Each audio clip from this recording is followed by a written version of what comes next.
Changli is not only a true sight to behold, she also has two very good reasons to pull for her. Those being her flexibility to be played in a variety of different teams, as well as her assets. Oh god, those bedroom eyes. Also, if you have full stacks, she gets the Changli treatment. Anyway, we will cover her skills, her best weapons, echoes, echo skills and echo sets, her sequence notes, her best teams, her rotations, playstyles and combos, how to play her correctly, and her pros and cons. Welcome, I am Rivenous, and this is your complete guide to Changli. Changli is a Fusion-Type Sword-wielding Hybrid DPS who excels in AoE situations with short, combo-like rotations and a high requirement on swap cancels due to a major drawback we will cover later into the video when talking about her resonance chain. Starting off with her kit, Changli has not only a 4-part basic attack when on the ground, but also when mid-air. While mid-air, after using her plunge attack, she can directly connect into her grounded basic 3 and you can cast her heavy attack to perform an upward strike, launching her mid-air, which you can again also directly follow up with a basic 3 of her mid-air attack. Also, it is not mentioned in her kit, but you can follow up any dodge counter directly with her basic 3 as well. Next up is her skill, and it consists of 2 parts. Her skill can hold up to 2 charges and she recovers a new charge every 12 seconds.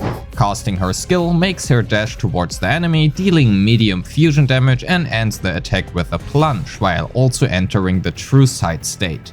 As we already know from her basic attacks, after a plunge attack she can directly follow up with her basic 3. This is one of the possible combos you could do, but more on that later. Let's talk about the second part of her skill and the one that plays the true major role in her entire kit.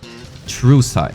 After releasing any of her basic attack 4, her skill or her intro, she enters the True Sight state, which lasts for up to 12 seconds or up until a basic attack is used, empowering said basic attack. While in the True Sight state, when on the ground, she will use True Sight Conquest, and when jumping or mid-air, True Sight Charge instead of her regular basic attack. Her Resonance Liberation deals some major fusion damage and grants her instantly 4 charges of Inflamement, as well as having her enter the Fury Feather state. While in this state, casting her Forte will increase her attack by 25% for said Forte only. So let's talk about her Forte. Changli can hold up to 4 stacks of Inflamement, and every True Sight Conquest or True Sight Charge attack, those again being her empowered basic attacks, grant her 1 stack of Inflamement, with her ultimate instantly granting her 4. At 4 stacks, casting her heavy attack will instead unleash her Forte, which deals major fusion damage in a large AoE. Her intro skill has her appear airborne and deals some minor fusion damage, but more importantly instantly grants her True Sight. For her outro, the next incoming unit receives a 20% fusion damage bonus as well as a 25% resonance liberation bonus, and except Chixia, nobody is super keen on this so far, but for Chixia this is like birthday and Christmas on the same day. More on that also later. Her inherent skills grant her fusion damage bonus depending on her current stacks of Inflamement, as well as additional fusion damage bonus and defense ignore for her ultimate and Forte. Lastly, her traces grant her 12% attack and 8% crit rate, which is really nice. Looking at her damage distributions, regardless of which playstyle you choose, an overwhelmingly large part of her damage comes from her skill and Forte, with her empowered basic attacks as well as her Forte both dealing resonance skill damage. This leaves the final skill priority at skill and Forte into ultimate, into basics, and lastly into intro.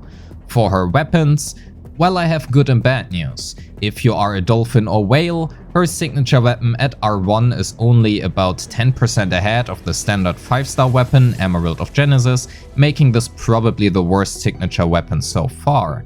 On the other hand, if you are free to play, you will only miss out on around 10% damage by not getting her signature, so that is pretty good. Unfortunately for her, the 4 and also 3-star options are not that great, with Commander of Conviction being the best choice, with the R5 version being slightly worse if played with a quick burst rotation. More on that later. Except that, Looming Gloss, Lunar Carter and Sword number 18 are all nearly identical in strength for her.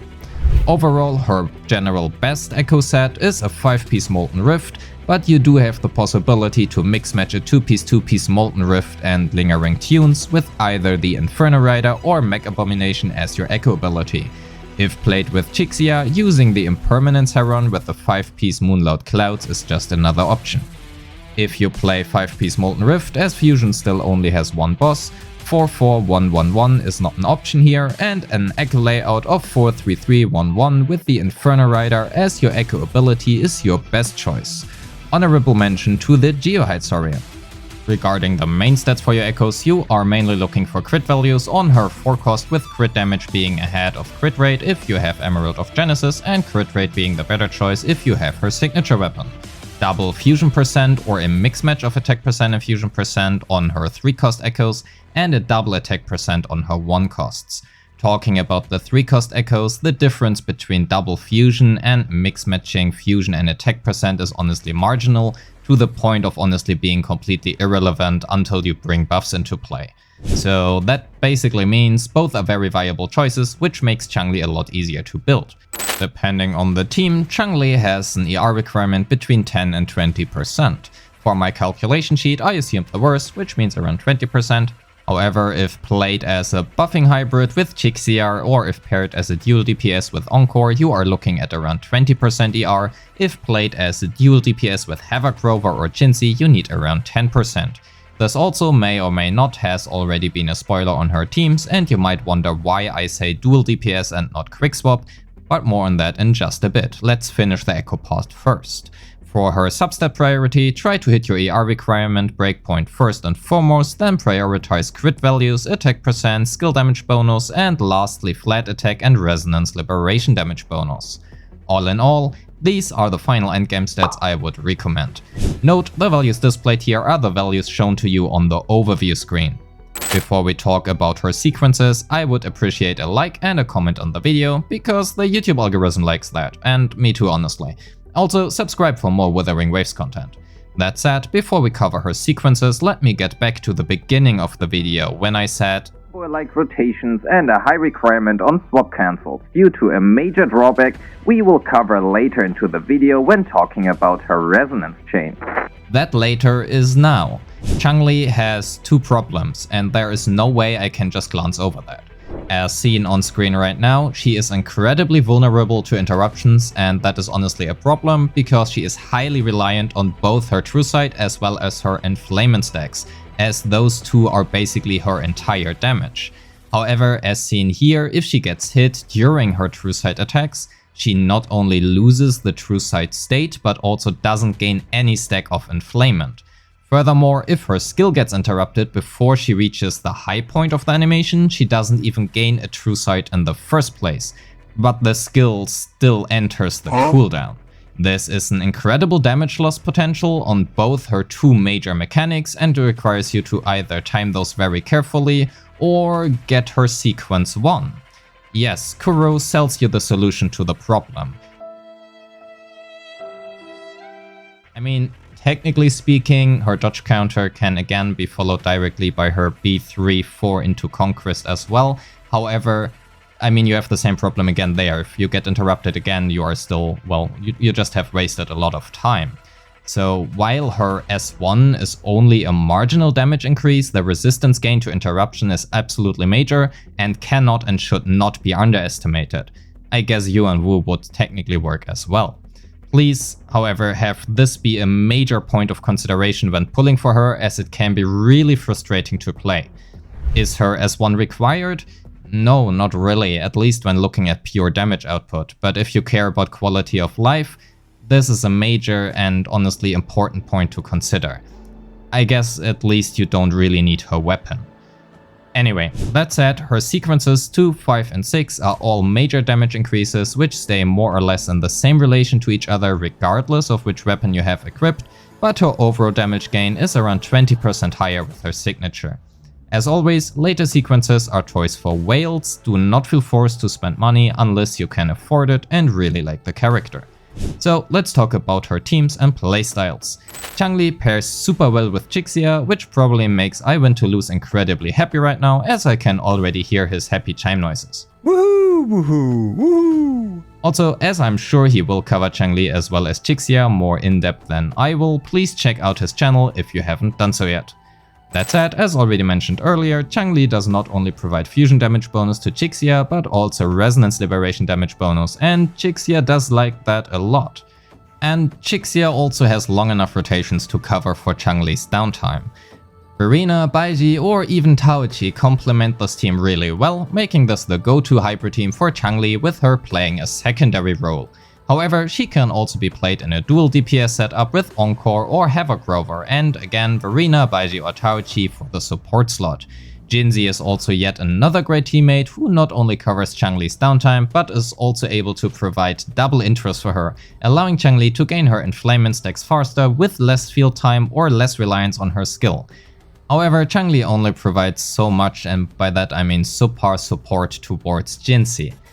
Other possible team members include Yuan Wu, who is able to provide some interrupt resistance, which may or may not help her out in regards to her interrupt problems, as well as Yanlin, although Yanlin is more of I like both Yanlin and Changli and want to play them together thing, then it's actually really good. That said, let's cover her two main rotations, which I deem as her best and possible combos before we backtrack a little bit to the teams. As a quick reminder, anything called True Sight is basically just an empowered basic attack. If you plan to play her as your main DPS carry for a full damage rotation, we start off with her intro into True Sight Charge, into Plunge, into Basic 3 and 4, into True Sight Conquest, into Skill, True Sight Conquest, again Skill, True Sight Conquest, into her Forte, Ultimate and Forte again. Use your Echo whenever you can or to fill downtime. This rotation can also be simplified into 5 times left click, skill, hold left click, ultimate, hold left click.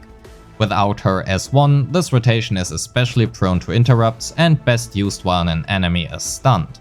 It will also provide you with full concerto for Jixia or any other fusion carry for that matter. However, due to relatively long animation times as well as her aforementioned interruption problems and not really having iframes, I would recommend to swap cancel her conquests and possibly also fortes, which is also what I have done in my calculation sheet. It certainly is possible and not the most difficult thing to do. However, if you don't, please be careful to not use your abilities or dodge too early after your conquests, as a large part of that skill's damage is post-loaded into the last 2 hits, which honestly happen relatively late, which makes swap cancelling this even more important. Here is the entire rotation one more time for you to see in action.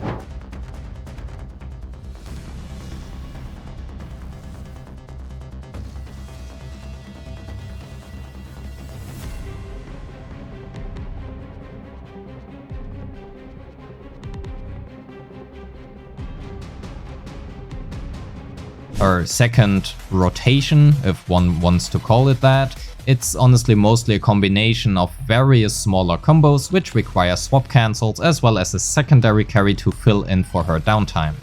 These carries are mostly Jinzi, Encore and Havoc Rover, and I personally deem this rotation better than the previous one with a similar overall damage output but much higher DPS.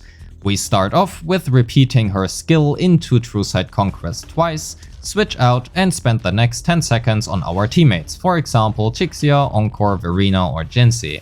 Jinzi is especially good for this combo as she can easily take her time to complete her full rotation and guarantee Changli her intro with Unison.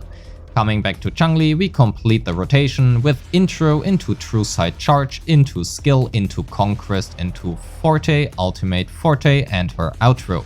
Again, swap cancelling Changli's True Sight Conquests on her Forte whenever possible. Due to the 12-second recharge time on her skill, we need to pair her with another carry who can actually also fill up these 10-second downtimes, while also generating enough concerto to get back into Changling with her intro. And honestly, Jinzi, Encore and Havoc Rover are all able to do that pretty well honestly. Again, all True Sight Conquests are best off being swap cancelled. For a better overview, here are both rotations I talked about again, and they may perform better or worse depending on your team and enemy you are facing. If you were to break all these rotations down into smaller combos, we have most notably skill into basic attack true side conquest, and intro into mid-air basic attack true side charge, into mid-air plunge, into basic 3 and 4, into basic attack true side conquest. Other possible combos are ground heavy attack into mid-air basic 3 and 4, into true side charge, or skill into jumping, which will automatically trigger true side charge, into plunge, into basic 3 and 4, into true side conquest. And lastly, we also have the dodge counter into basic 3 and 4 into true side conquest. If you are thinking about using your ultimate directly after your intro, unless you want to know what it feels like jumping off Dalaran while having levitate from your local priest, I would not recommend you doing so. That said, let's get back to the teams. Knowing the possible rotations, we can map those into possible rotations for our teams. For simplicity's sake, I will name those two rotations main DPS and quick burst respectively. For any team where you want to fully buff up another main carry such as Tixia, her full rotation is usually the better choice.